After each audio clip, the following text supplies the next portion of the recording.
نحمده ونصلي على رسوله الكريم اسوہ رسول اکرم صلی اللہ علیہ وسلم جو تالیف عارف باللہ حضرت ڈاکٹر عبدالحی صاحب عارفی نور اللہ مرقدہ کی باب دوم طہارت کے متعلق مسواک۔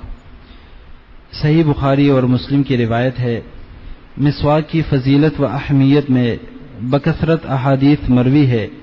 رسول اللہ صلی اللہ علیہ وسلم نے فرمایا ہے کہ اگر امت پر دشوار ہونے کا خوف نہ ہوتا تو میں ان پر ہر نماز کے لیے مسواک کو واجب قرار دیتا۔ مسواک کرنا منہ کی پاکیزگی کا ذریعہ ہے اور موجب رضائے حق سبحانہ و تقدس ہے۔ بخاری اور مسند احمد کی روایت ہے، فرمایا جب بھی جبرائیل علیہ السلام آئے تو انہوں نے مجھے مسواک کرنے کے لیے ضرور کہا۔ خطرہ ہے کہ جبرائیل علیہ السلام کی بار بار تاکید اور وصیت پر میں اپنے منہ کے اگلے حصے کو مسواک کرتے کرتے گھس نہ ڈالوں۔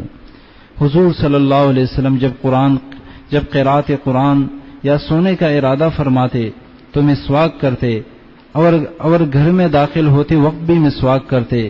چنانچہ حضرت عائشہ صدیقہ رضی اللہ عنہا فرماتی ہیں کہ حضور اکرم صلی اللہ علیہ وسلم کاشان اقدس میں داخل ہونے کے بعد سب سے پہلا کام جو کرتے وہ مسواک کرنا ہوتا تھا، اور وضو اور نماز کے وقت بھی مسواک کرتے تھے۔ انگلی سے مسواک کرنا بھی کافی ہے اگر لکڑی کا مسواک نہ ہو، اور درست سخت کپڑے سے ہو تب بھی کافی ہے۔ ابو نعیم اور بیہقی روایت کرتے ہیں کہ حضور اکرم صلی اللہ علیہ وسلم دانتوں کے عرض پر مسواک کرتے تھے، یعنی چوڑائی میں، اور مواہب لدنیہ میں ہے کہ مسواک داہنے ہاتھ سے کرنا چاہیے، یہ مستحب ہے۔ بعض شراح نے لکھا ہے کہ مسواک میں یعنی سے مراد ہے کہ ابتدا داہنی طرف سے کرے۔ حضرت عائشہ صدیقہ رضی اللہ عنہا سے مروی ہے کہ رات کو رسول اللہ صلی اللہ علیہ وسلم کی مسواک رکھ دی جاتی، جب رات کی نماز کو اٹھتے تو مسواک کرتے، وضو کرتے۔ روایت کیا اس کو بخاری و مسلم نے۔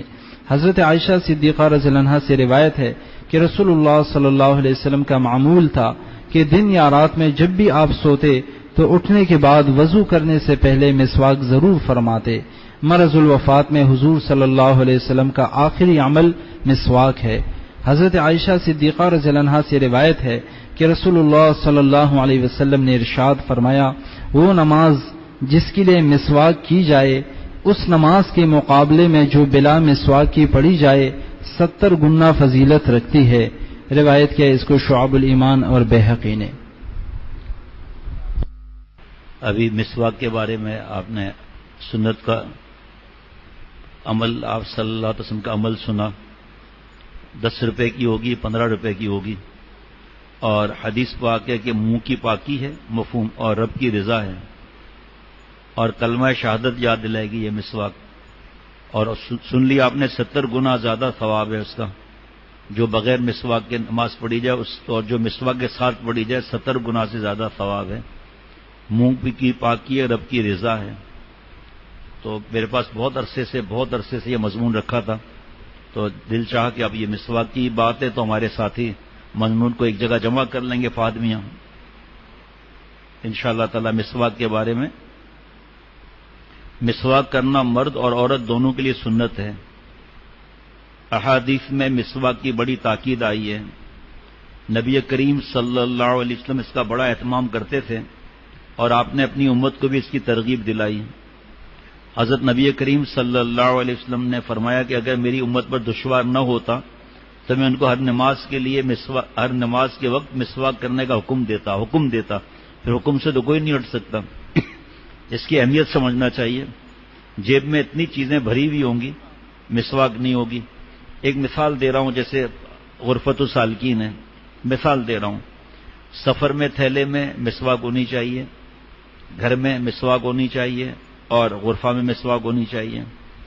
آپ کا دکان ہے، دکان پر مسواک ہونی چاہیے، گھر پر ہونی چاہیے، اور آپ کیونکہ سفر کرتے ہیں گاڑی میں بھی ہونی چاہیے۔ 30 روپے کا خرچہ ہے، لیکن اور کبھی ایسا ہو، ہمارے پیارے شیخ العرب والعجم عارف باللہ حضرت مولانا شاہ محمد اختر صاحب رحمۃ اللہ علیہ، اللہ ان کی قبر کو نور سے بھر دے، ایک بار جو حضرت کا تھیلا ہوتا ہے نا سفر کا، تو اس میں مسواک مل نہیں رہی تھی اور نماز کا وقت ہو گیا، تو وہ خادم ڈر رہے ہیں۔ حضرت فرمایا بھائی ڈرنے کی کیا بات ہے، غلطی کسی سے بھی ہو سکتی ہے، میں انگلی سے مسواک کرنے والی سنت آج کر لیتا ہوں۔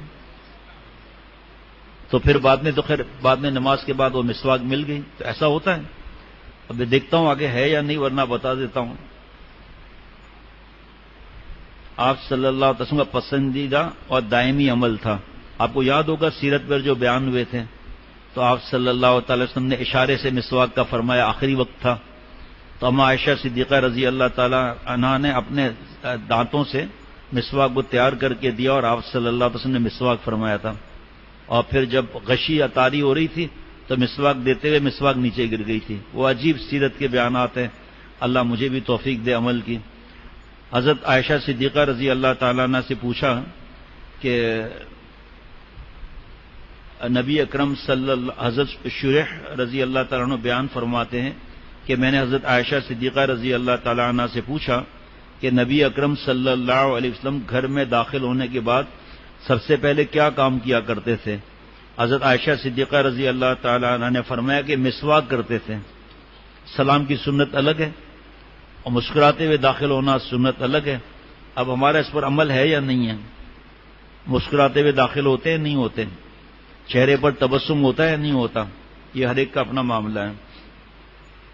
آپ صلی اللہ علیہ وسلم جب گھر سے نماز کے لیے نکلتے تو مسواک کر کے نکلتے ہیں، سو کر اٹھتے تو وضو سے پہلے مسواک فرمایا کرتے تھے۔ اما عائشہ صدیقہ رضی اللہ تعالیٰ عنہ فرماتی ہیں کہ آپ صلی اللہ علیہ وسلم مسواک فرماتے اور پھر مجھے مسواک دھونے کے لیے دے دیتے، تو پہلے میں مسواک کر لیتی اور دھو کر آپ صلی اللہ علیہ وسلم کو دے دیتی۔ بڑی تفصیل ہے اس میں بھائی۔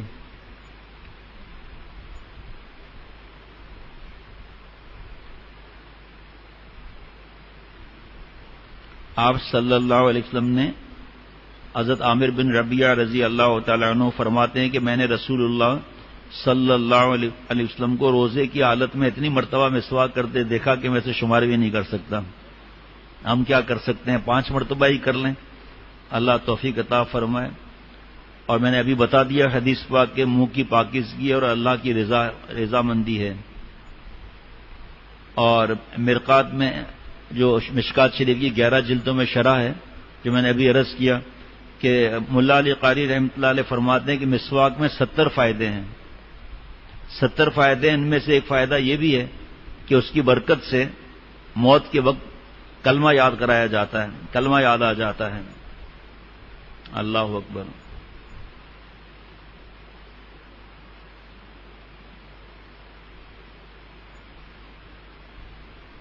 پھر مختلف قسم کے مسواک کے فائدے لکھے ہوئے ہیں۔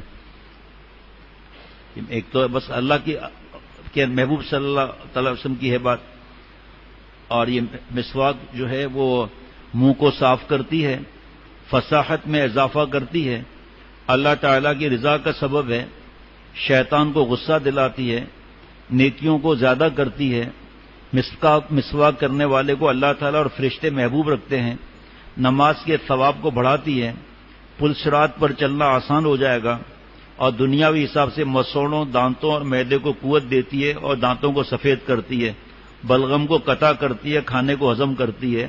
یہ ہم اس نیت سے نہیں کریں گے مسواک، یہ تو جیسے کلونجی ہے، آپ صلی اللہ علیہ وسلم نے اس کے فائدے فرمائے، زیتون نے فائدہ فرمایا، اور اس کے کیا کہتے ہیں جو انجیر ہے اللہ تعالیٰ نے فرمایا، اس کے لیے قسم کھائی اللہ تعالیٰ نے۔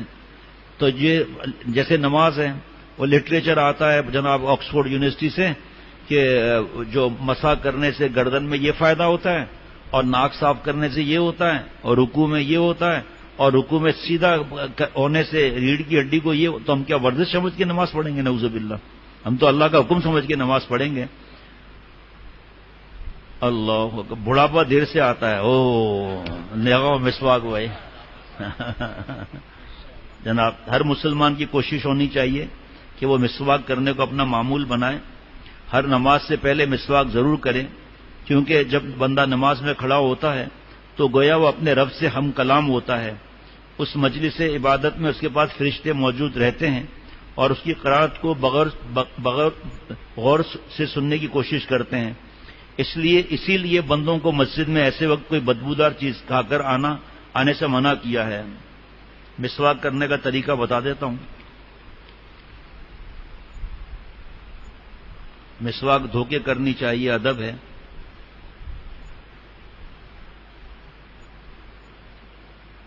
ہر وضو میں مسواک سنت ہے. وضو کے علاوہ ان اوقات میں مستحب ہے. نماز کے لیے سنت ہے تو پابندی کی فکر ہونی چاہیے. باقی وقت میں ہر نماز کے وقت وضو ہے، لیکن نماز کے وقت جا رہے ہیں مستحب ہے. تلاوت قرآن مجید مستحب ہے. سو کر اٹھنے کے بعد منہ میں جب کسی وجہ سے بدبو ہو جائے، جمعے کے دن سونے سے پہلے، کھانے کے بعد، سحر کے وقت. اب ایک مثال بتا رہا ہوں. جیسے یہ مسواک ہے، ایک بالش تو ہونی چاہیے. جزاک اللہ. اچھا چلو میری مسواک لے آئے. ایک تو ایک بالش تو ہونی چاہیے، ٹھیک ہے جی.